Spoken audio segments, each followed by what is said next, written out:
Nous sommes avec Eric Castelnau de la société Sans et Partners. Bonjour Eric. Bonjour, Est-ce, Frédéric. est-ce que tu peux te présenter et présenter Sans et Partners? Eh bien, oui, merci tout d'abord de me permettre cette interview. J'ai démarré, comme beaucoup de gens, dans la finance, dans les grands groupes, dans trois grands groupes principaux. La Générale des Eaux, tout d'abord, à l'étranger, en Afrique du Sud, en Angleterre. Puis après, je suis allé euh, travailler pour Sodexo, pour développer les gammes de Facilities Management, donc dans les services. Et puis le Club Méditerranée m'a happé un jour, et donc là j'ai découvert les métiers du loisir, de l'hôtellerie, jusqu'au moment où on m'a demandé après de diriger un groupe hôtelier pour le compte de Goldman Sachs, qu'on a revendu avec grand succès, et juste avant la crise de 2008, donc en 2007, et ce qui m'a permis de me dire ben, qu'est-ce que je fais aujourd'hui. Et j'ai eu la chance de créer, d'avoir une idée, c'est de dire que je sais faire que deux choses, engager des gens, les rendre heureux et travailler à distance. Donc on a créé une boîte pour faire plaisir aux seniors. On faisait du bien-être, des thérapies non médicamenteuses, de la culture et de la musique avec 160 artistes, etc.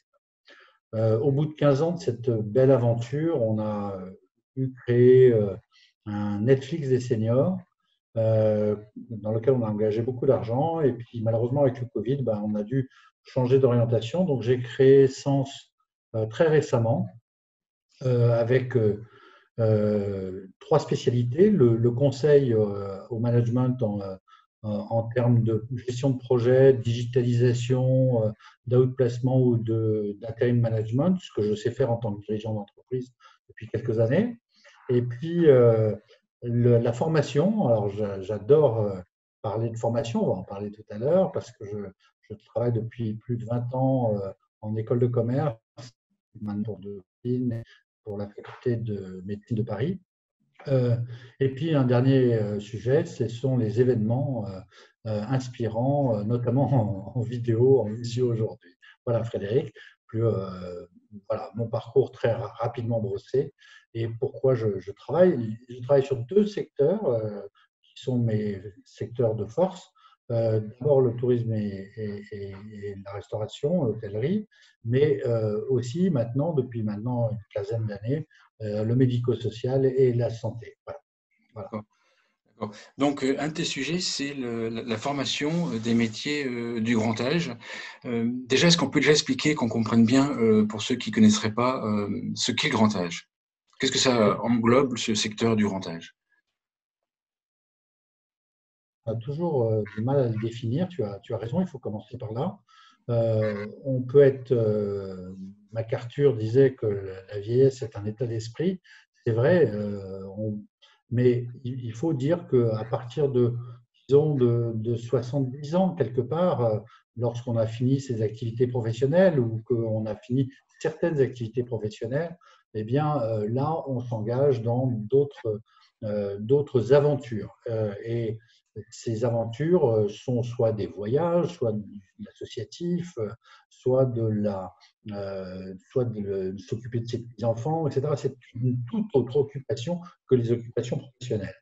Donc, des gens qui s'occupent des seniors, ben, il y a des gens qui s'occupent sur le plan culturel, des gens qui s'en occupent sur le plan touristique, il y en a qui s'en occupent sur le plan musical, et puis il y a cette économie du grand âge, voire du très grand âge, qui peut subvenir à 80 ans, mais aussi plus tard, on le souhaite, hein, de plus en plus tard maintenant, à 90 ans, où là, il y a vraiment besoin euh, même si on leur laisse l'autonomie, hein, c'est un grand mot aujourd'hui, et ben leur autonomie, il faut la préserver le plus longtemps possible.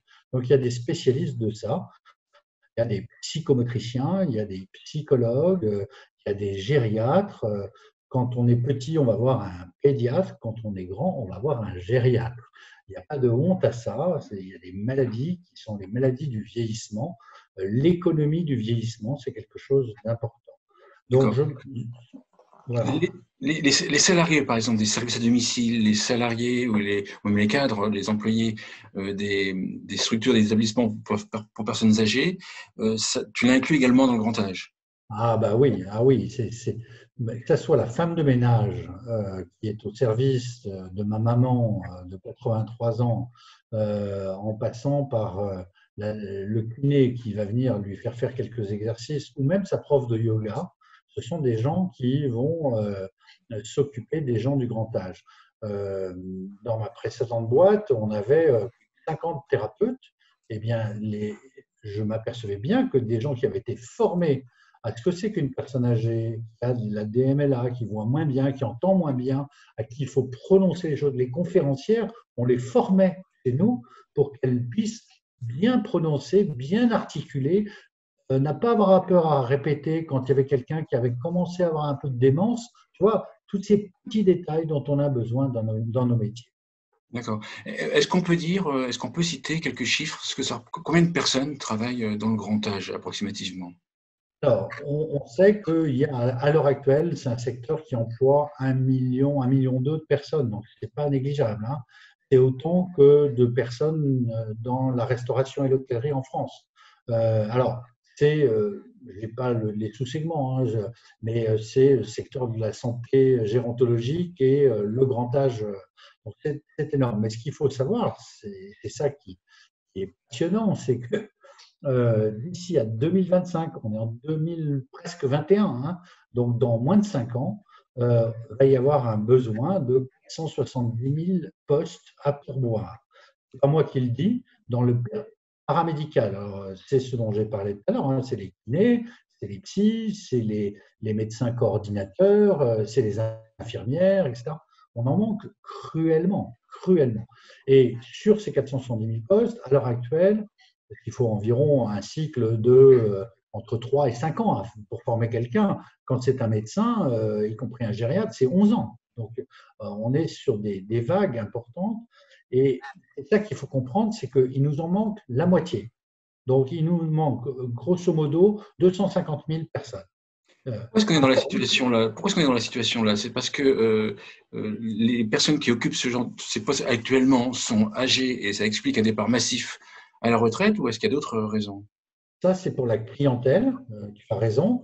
Effectivement, il y a la vague des baby-boomers qui va arriver. On part de plus en plus lentement, enfin, je dirais, on part de plus en plus âgé en maison de retraite, en EHPAD. Donc, on reste plus à domicile, mais on a besoin quand même quelquefois d'une infrastructure. Ça, c'est pour les clients. Après, pour ce qui est du personnel et pourquoi on en manque, c'est que depuis 20 ou 30 ans, même plus, même 30 ans, on n'a pas anticipé suffisamment ça, d'une part au niveau des pouvoirs publics et des formateurs, hein. Ça, et il y avait un contingentement. Comme il y a eu un contingentement des médecins, il ne faut pas se le cacher, ce n'est pas contre les Corses et les Marseillais, mais il y a eu toujours cette affaire on ne forme pas, on contingente les médecins. En moralité, aujourd'hui, il y a des déserts médicaux. Sur le plan des infirmières, on fait venir des infirmières de Pologne, de Roumanie et d'Espagne. Les psychologues, c'est pareil, mais sa psychanalyse, quand on a 80 ans avec une psychologue espagnole, c'est pas toujours facile quand on est à Paris. Vous voyez ce que je veux dire?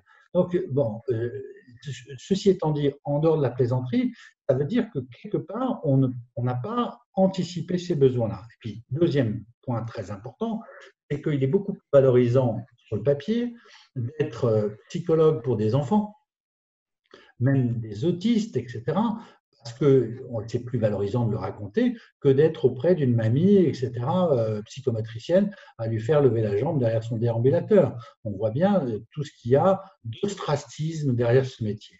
Donc je pense que personnellement, je suis très militant de ce que Myriam El Khomri, magnifique femme au service du ministère du Travail d'abord, et puis maintenant de son rapport auquel elle croit énormément, mais on ne voit rien déboucher malheureusement. Espérons que la loi du grand âge prenne il faut valoriser ces métiers-là énormément, c'est-à-dire bon, ce qu'a commencé à faire le cinéma, d'autres, etc.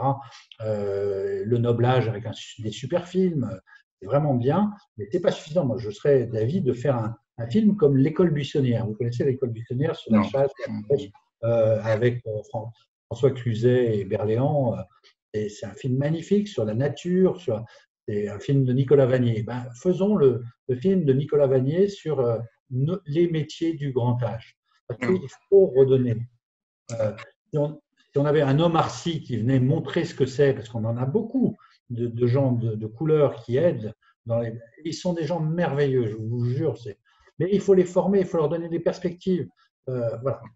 Alors, est-ce qu'on comprend bien? C'est-à-dire qu'en fait, si tu me dis qu'il faut, donc on parle de 2025, c'est dans 4 ans, qu'il faut 3-4 ans, voire même plus, pour former le personnel ou les personnes les plus qualifiées, est-ce qu'à l'heure actuelle, dans les formations, il y a assez de personnes, assez d'étudiants pour pouvoir atteindre l'objectif des 450 000? À l'heure actuelle, non. Il n'y a pas assez d'étudiants. Et il n'y a pas assez d'étudiants pour la raison que j'ai indiquée précédemment, c'est-à-dire la valorisation.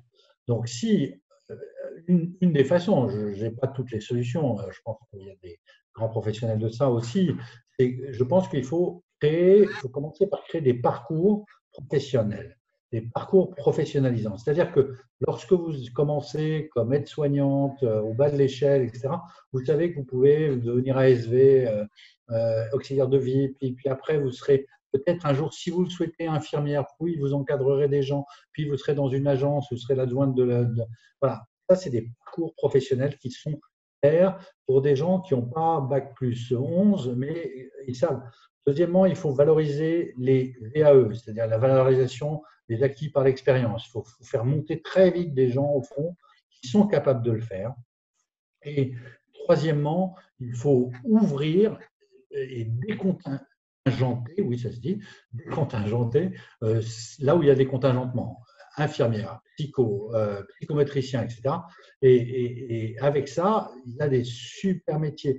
C'est-à-dire que la responsabilité de grosses boîtes comme Corian, Orpea, etc., c'est d'offrir de l'alternance à ces gens-là. Y compris les boîtes de services à domicile, O2, etc. Moi, j'ai vu l'initiative de Guillaume Belchard. Pendant le Covid, il a formé 16 000 personnes. Alors, il a pris 80% de la dotation de formation pas du Val-de-Loire, de Loire-Atlantique. Mais c'est malin parce que ça veut dire qu'il a formé les gens pour leur donner des perspectives pour demain. Hein. Ça, c'est extrêmement important parce que la deuxième notion, c'est la promotion. Si quelqu'un sait qu'il va gagner toujours 1200 balles nettes, ce n'est pas possible. De la même manière qu'un directeur d'EHPAD a une responsabilité, je crois, j'ai travaillé suffisamment dans l'hôtellerie pour vous dire qu'il a une responsabilité bien supérieure à un directeur hôtelier.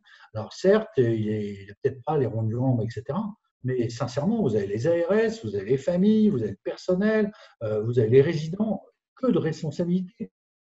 Regardez les salaires moyens dans ces métiers-là, c'est juste petit. Donc il faut promouvoir, valoriser, valoriser. Ça passe pas seulement par le coup de sourire, le coup de champagne, et c'est important. Mais ce n'est pas suffisant, il faut donner de l'argent un peu là, dans ce secteur-là. Et j'espère qu'on pourra redonner des grilles qui permettent de redonner un peu de souffle là. D'accord.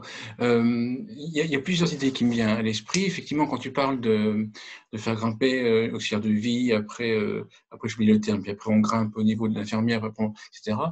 Quand on regarde sur le terrain, il y a plusieurs obstacles. Par exemple, moi j'ai des amis qui travaillent auprès des personnes âgées dans des structures associatives de services à domicile à Lyon.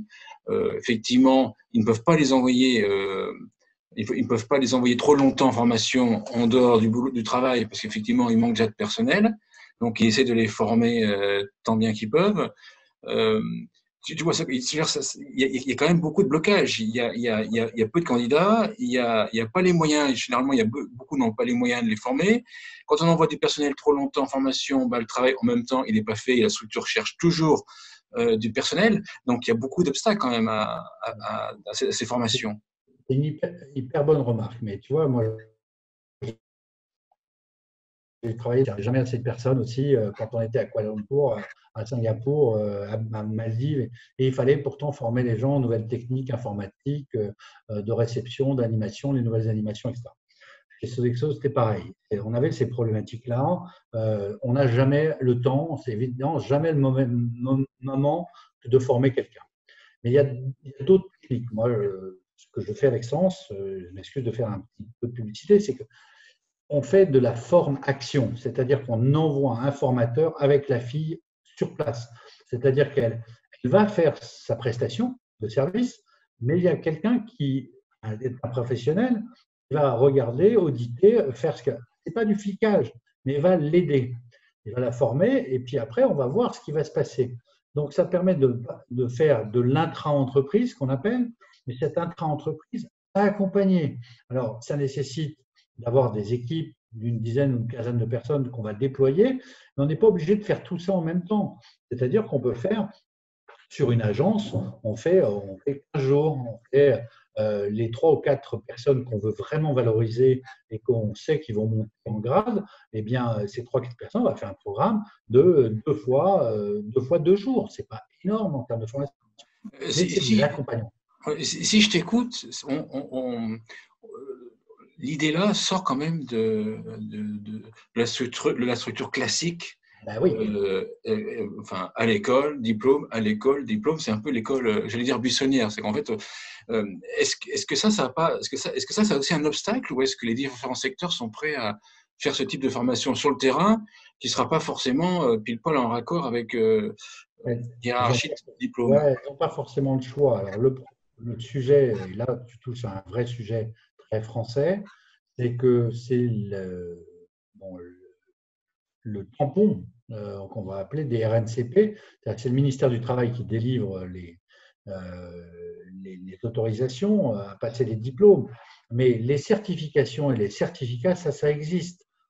Chaque école est capable de le faire. Quand vous êtes organisme de formation, vous pouvez, à condition que votre client vous achète votre prestation, dire ben voilà, moi, mes certifications de qualité, c'est ça. Voilà comment je m'audite, moi, j'audite les formateurs qui forment votre personnel. Mais il faut sortir. Aujourd'hui, l'urgence, c'est de sortir des 250 000 personnes, on ne les sort pas d'un chapeau. Il va falloir les former. Il y en a qui sont dans les EHPAD, dans les structures d'aide à domicile et autres. Et puis, il y en a qui n'y sont pas. Hein. Senior et compagnie, ils ont 16 000 personnes. Moi, je l'ai connu. Nicolas, quand il commençait, il y avait une agence dans le 15e. Bon, c'est des réussites extraordinaires. Ils ont accompagné leur personnel, mais c'est extrêmement compliqué. Donc, il faut pour ça planifier et il faut faire des plans de formation à moyen terme et long terme. Long terme, c'est 3 ans pour moi. On ne peut pas mégoter. Si un autre exemple quand même qui vient de l'esprit, là tu parles de seniors et compagnie, si on parle que par exemple dans une agence de service à domicile, par exemple, il va y avoir un chef de secteur qui est généralement Bac plus 4, Bac plus 5, hein, généralement dans beaucoup de structures, et qu'en dessous, en fait, c'est des auxiliaires de vie, il va en diriger, j'en sais rien, peut-être plusieurs dizaines, j'en sais rien, combien dirige un secteur. En fait, il y a quand même l'entonnoir. C'est en fait, toutes les auxiliaires de vie vont pas pouvoir devenir chef de l'agence, sinon il y aura que des chefs d'agence. Comment est-ce qu'on allie ça? C'est qu'en fait, on tire d'un côté, il faut valoriser les métiers. Faut faire en sorte que les salaires augmentent, mais on ne peut pas les augmenter. Valoriser, c'est quoi? J'allais dire, entre guillemets, c'est juste du flanc, dans le sens que c'est juste marketing. On redore l'image des métiers.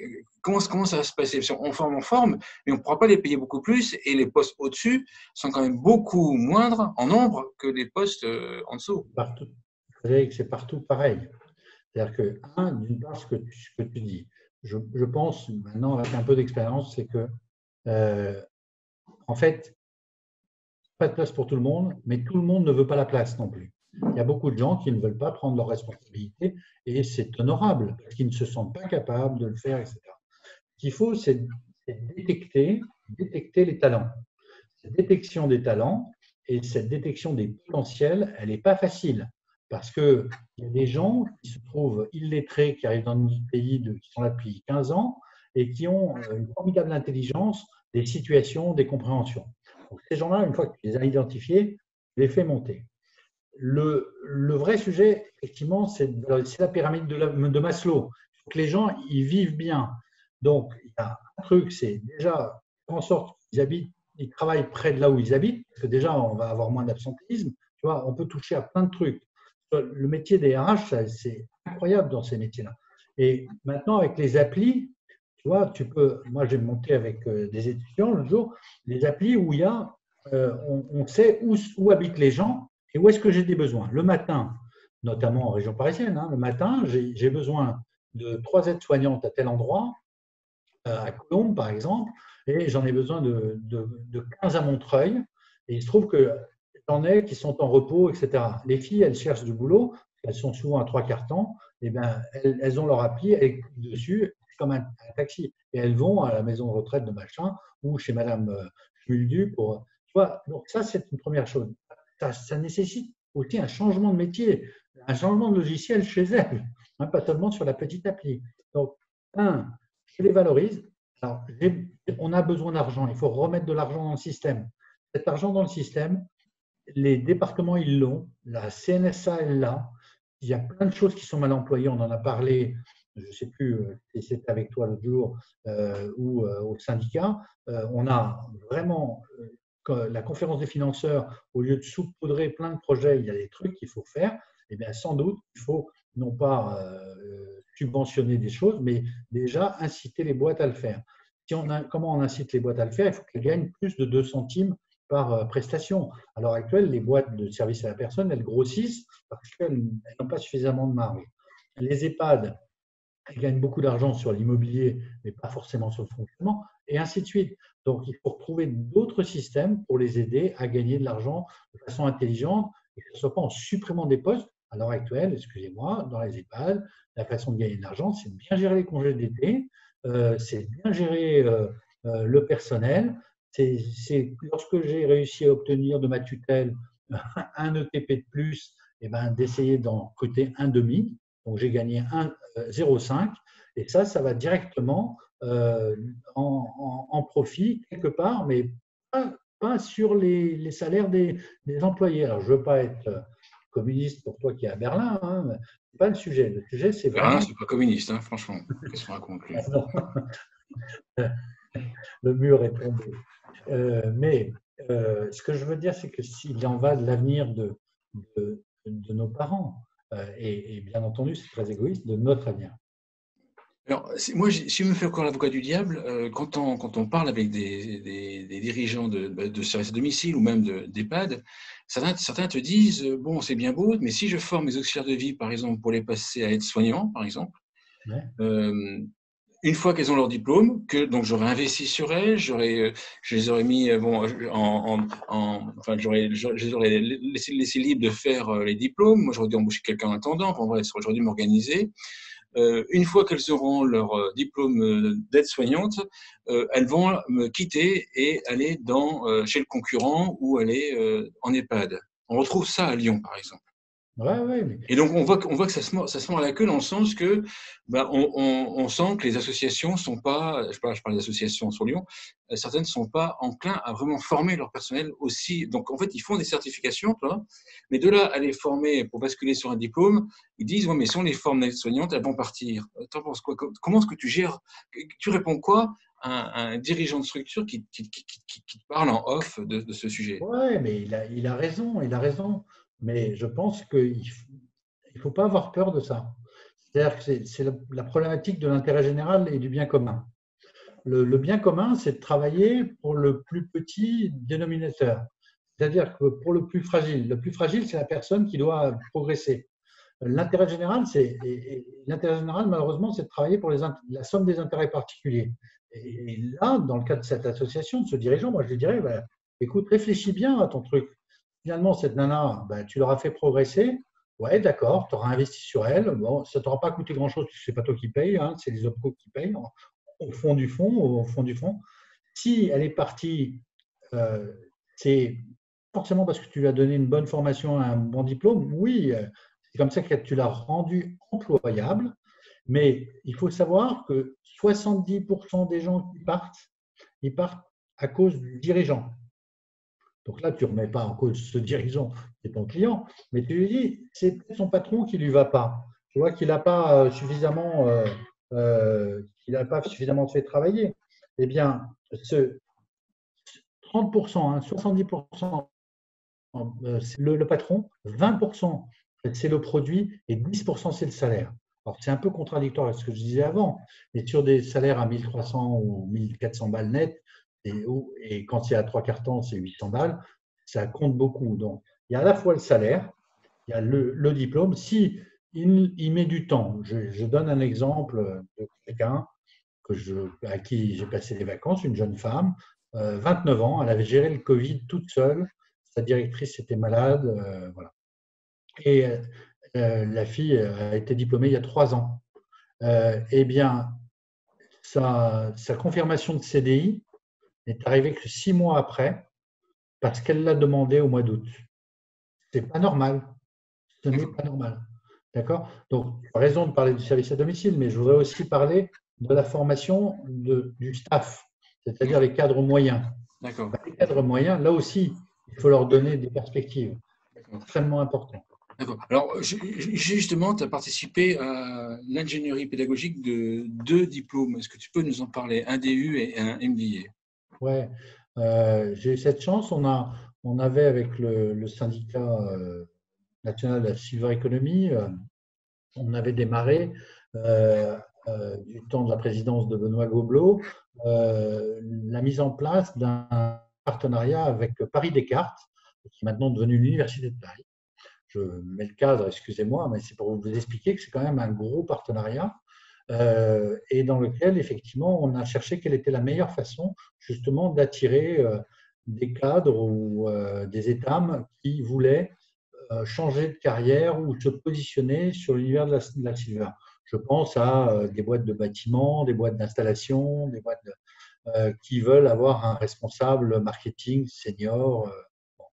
Et donc, le DU qu'on a monté en association avec Paris Descartes consiste à comprendre l'éthique du grand âge, le droit du grand âge, parce que c'est une université de droit et de gestion. Donc, on a des très grands professeurs, des médecins, etc. Et puis, un certain nombre de chefs d'entreprise, dont je fais partie, qui apprennent et leur expliquent le secteur des seniors, comment ça marche, le marketing des seniors, la vente dans ces métiers-là, etc. C'est une session de 372 heures, ça coûte 2000 € et ça va démarrer en janvier et vous pouvez l'avoir sur Internet, sur Faculté de Paris et c'est un très très bel enseignement facile d'accès et pour une reconversion, je dirais, intéressante. Après, on a monté avec mon ami Serge Guérin, le sociologue que vous connaissez, qui est un des présidents fondateurs là, des États généraux de la seniorisation, deux MBA réunis en un, qui est le marketing de la silver economy et le marketing le management de la e-santé. Parce qu'on croit que ce sont 2 métiers de demain, précurseurs, auprès de l'INSEC. Et donc, l'INSEC a voulu montrer qu'elle était aussi précurseur dans le grand âge, puisque Serge, lui, dirige avec grand succès un master et à Bordeaux et à Paris sur la direction des établissements de santé. Et donc, on continue là-dedans, on creuse dans la filière, si j'ose dire, parce qu'il y a peut-être quelque chose à faire. Et moi, je suis convaincu. Alors après, il y a d'autres initiatives. Je t'ai dit, là, c'est plus parce que j'ai une vision un peu nationale en tant qu'administrateur du SNAPS. Mais à Troyes, il y a un IUT absolument magnifique pour toutes les technologies, pour les lève-lits automatiques, il y a les volets roulants, enfin des tas de choses, toute la maison connectée, mais au-delà de la maison connectée, l'EHPAD connecté. Dans le midi de la France, la région PACA, avec Renaud Muselier, qui est un médecin, lui, il a beaucoup travaillé avec ses équipes sur l'aide, avec le gérontopole de PACA, sur l'aide justement auxiliaire de vie, infirmière, tous ces métiers-là. Et puis Toulouse, dans le droit fil du cancéropole aussi et du gérontopole, avec Toulouse Business School, il travaille aussi. Donc il y a des initiatives comme ça, de part et d'autre. Il n'y a pas encore beaucoup d'étudiants. C'est ça le sujet, c'est qu'il faut qu'on attire.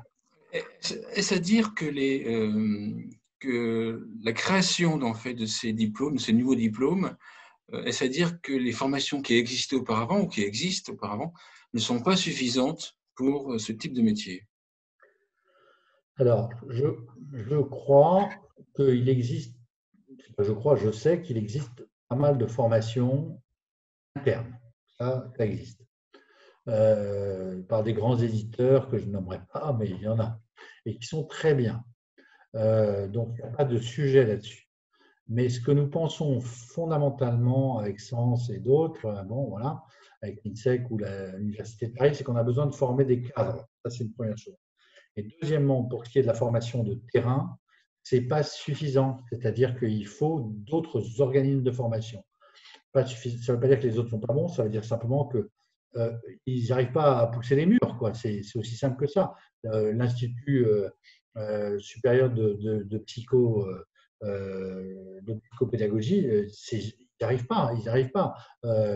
Psychoprat, pareil, parce qu'il y a des demandes partout, parce que le handicap aussi progresse. Mais le handicap gériatrique, c'est un vrai sujet. Tu vois. D'accord. Dans ces formations, les deux formations, mais je pourrais recentrer sur les deux formations auxquelles tu as participé. C'est des formations qui ont été créées comment, en fait? L'idée à la base vient d'où? Et comment est-ce qu'elles ont été créées? Est-ce qu'elles ont été co-créées avec des étudiants, co-créées avec des employeurs potentiels? Est-ce qu'il y a eu d'études de marché juste avant? Comment c'était créé, en fait? Alors, moi j'ai la chance d'être au conseil stratégique de l'INSEC. Et donc, au conseil stratégique de l'INSEC, il y a des employeurs. Il y en a 5-6, pas spécialisés dans le secteur de la silver, mais il se trouve que moi j'y étais. Donc, on cherche toujours les nouvelles formations dont on a besoin, que ce soit en data mining, que ce soit en e-sport, je donne des exemples. Hein. Et puis, on s'est dit, ben, sur la silver economy, qu'est-ce qui existe? Et puis, comme Serge est assez successful, voilà, Serge Guérin pour les intimes, donc on s'est dit, tiens, alors qu'est-ce qu'on a fait? On a fait un petit groupe de travail. Hein, et avec ce petit groupe de travail, on s'est posé la question, est-ce qu'il y a des boîtes qui pourraient être intéressées? Est-ce que les clients actuels des masters établissements de santé, direction d'établissements de santé seraient intéressés? Et par ailleurs, étant administrateur du Synapse, ben, moi j'avais les entreprises du Synapse, type Saint-Gobain, etc. Des grands noms, La Poste. Est-ce que la Poste a une division Silver, hein, on le sait, on ne sait pas toujours dans le grand public. Bon, qui doit faire 400 millions d'euros dans 3 ans, 4 ans. Bon, mais ils viennent de racheter des boîtes de services à domicile, ils ont aussi des besoins. Donc ces gens-là sont intéressés, il faut aller les chercher. Donc, quand tu dis co-créer, c'est pas une co-création classique, c'est pas parce qu'on est sur un marché naissant de la formation de cadres là-dedans.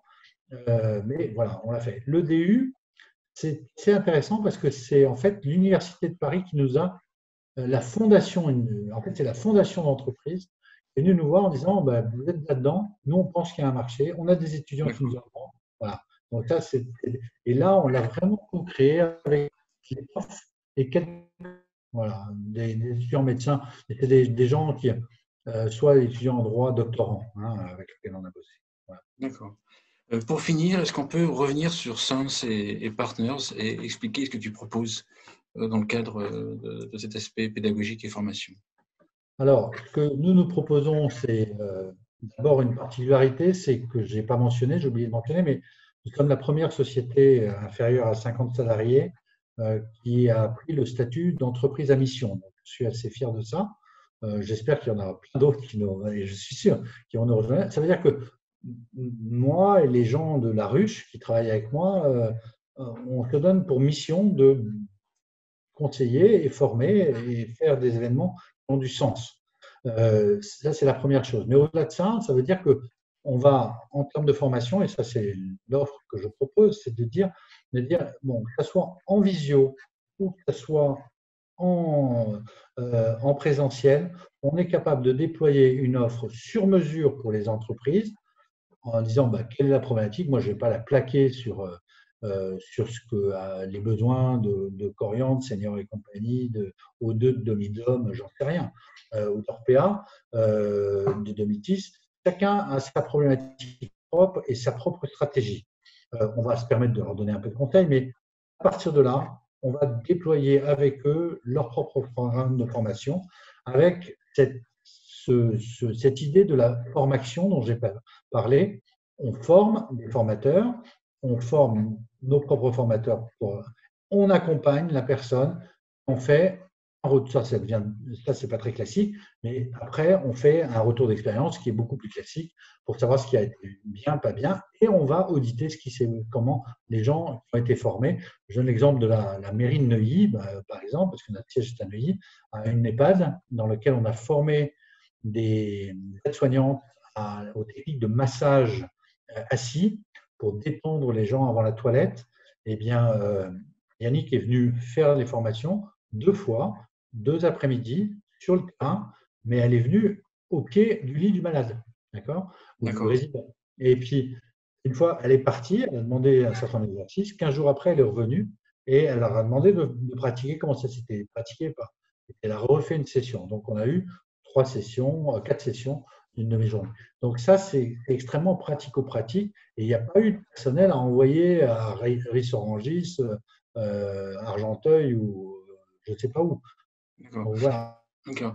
Si je résume, en fait, tu rencontres l'entreprise à Silverico, plutôt dans le grand âge, Voilà. qui a des besoins très spécifiques et tu vas monter pour eux des formations ad hoc sur site. C'est ça l'idée. Pour mesure. Voilà. Un mot pour la fin? Bien, un mot pour la fin. Moi, je crois beaucoup à ce secteur parce qu'il y a beaucoup d'humanité, il y a beaucoup de choses à faire, on le voit en termes d'ingénierie, de raisonnement. Et mon plus grand souhait, c'est que plein de jeunes ou de moins jeunes nous rejoignent avec leurs expériences pour les moins jeunes et puis leur enthousiasme et leur vitalité pour les jeunes. Voilà. Et merci beaucoup, Frédéric. Merci Eric. Eric Castelnau, je rappelle que tu diriges la société Sens et Partners, dont vous trouverez l'email et les coordonnées juste en dessous de la vidéo ou sur la vignette d'Eric. Merci Eric. Merci.